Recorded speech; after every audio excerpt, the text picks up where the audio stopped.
Hi guys, and welcome back to Petrolhead Podcasts. The Porsche Macan EV is the first all-electric SUV model from Porsche and promises to combine a high-tech experience with the great driving dynamics that Porsche is known for. But does the Macan EV deliver? And is it the best all-electric compact luxury SUV money can buy? Join me as I go through an in-depth comparison to give you the answer. Today we will be comparing the 2025 Macan 4S Electric, which has a starting MSRP of $86,895, against two other excellent premium electric compact SUVs available in the North American market. Firstly, we have the Polestar 4 long-range dual-motor performance, a radically styled and innovative SUV from the Swedish luxury EV maker, with a starting MSRP of $74,300. And secondly, we have the Audi SQ6 e-tron Prestige Quattro, Audi's latest electric SUV that shares the same platform as the Macan, and starts at $80,595. Firstly, in terms of exterior styling, the Macan EV looks decent. Up front, the classic Porsche tapering hood and 4-dot daytime running lights look good, and the large air intakes also look aggressive. On the side, the proportion of the Macan are not the best in my opinion, with a glass house that feels too small and a D-pillar that is very large. The smooth surfacing does look good, however.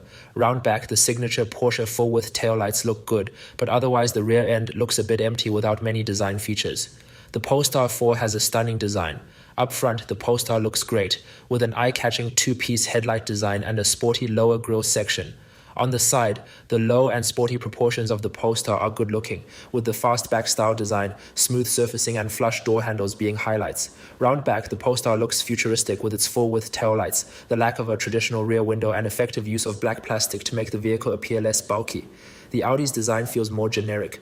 Up front, the Audi's design is far busier than the Porsche and Polestar, with the signature Audi grille supplemented by complex-looking side vents, a lower grille section, and split headlights.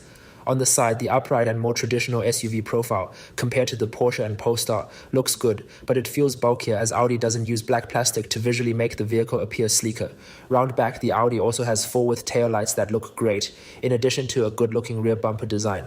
Overall, for designs, the Polestar is the winner for me, with a futuristic and sporty look. In second is the Porsche, which has a decent design, but the side profile is not the best. In last is the Audi, which has a busier, bulkier, and more generic-feeling design compared to the other two cars.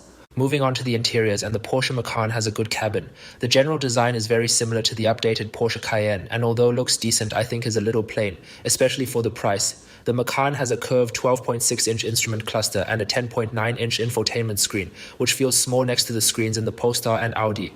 Material and build quality are very good, although there isn't a huge difference to the Polestar and Audi, as the Porsche still has some hard plastics in lower parts of the interior.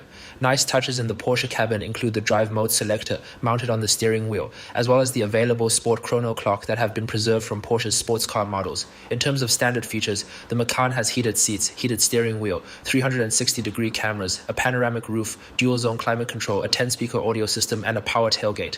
However, a head-up display, a Bose audio system, ventilated and massaging seats, heated rear seats, memory seats, 4-zone climate control, a passenger display, and even a power-adjustable steering column are all options despite the highest starting MSRP of the three vehicles. In terms of practicality, the Porsche Macan has a maximum cargo capacity of 47.6 cubic feet behind the front seats, and a frunk is included as well. The Polestar 4 has an excellent cabin with a forward-thinking and minimalist-looking design. The Polestar has a large 15.4-inch central touchscreen, supplemented by a 10.2-inch gauge cluster. Material quality and build quality are both very good, even if ultimately it doesn't quite feel as solidly put together inside as the Porsche and Audi. Nice touches in the cabin include the Starnet illuminated decor trim, power reclining rear seats, and the crystal finish volume knob.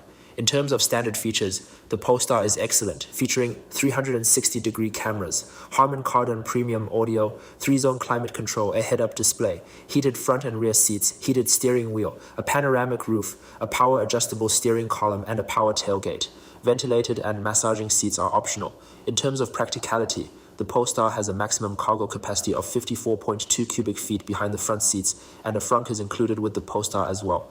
The Audi has a modern interior design that looks very good. The latest Audi infotainment with a 14.5-inch infotainment display and 11.9-inch gauge cluster is a notable step up from the previous generation Audi system, although sadly the screens have huge bezels and the fixed shortcut buttons on the left of the screen greatly reduce the usable display area.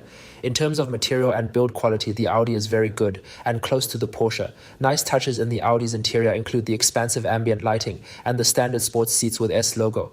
In terms of standard features, the Audi Audi is also fantastic, featuring a panoramic roof, 360-degree cameras, head-up display, passenger display, a Bang & Olufsen premium audio system, heated front and rear seats, massaging seats, heated steering wheel, power-adjustable steering column, 3-zone climate control, and a power tailgate. Ventilated seats are optional. In terms of practicality, the Audi has a maximum of 60 cubic feet of storage space behind the front seats, and a frunk is included with the SQ6. Overall, for interiors, the best for me is the Audi, with excellent build quality, a modern design, generous levels of standard equipment, and the largest cargo volume of the three cars. In second is the Polestar, which has the most impressive design and excellent levels of standard equipment. However, build quality is not quite as good as the other two cars. In last is the Porsche. The Macan has a well-built cabin, but the infotainment display feels small. Standard equipment is lacking, and the vehicle's practicality is the worst of the three.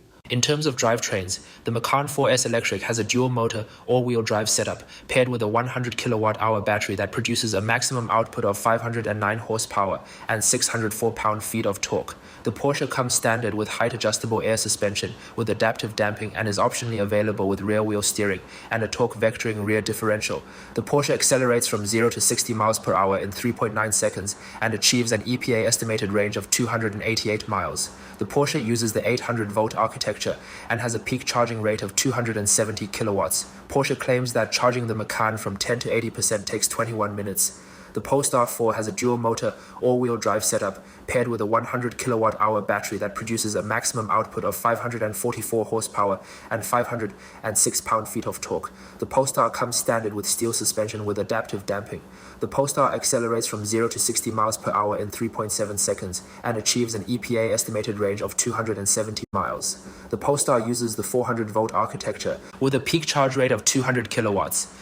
And charging from 10 to 80% takes 30 minutes. The Audi SQ6 e-tron has a dual-motor, all-wheel drive setup paired with a 100 kilowatt-hour battery producing a maximum output of 509 horsepower.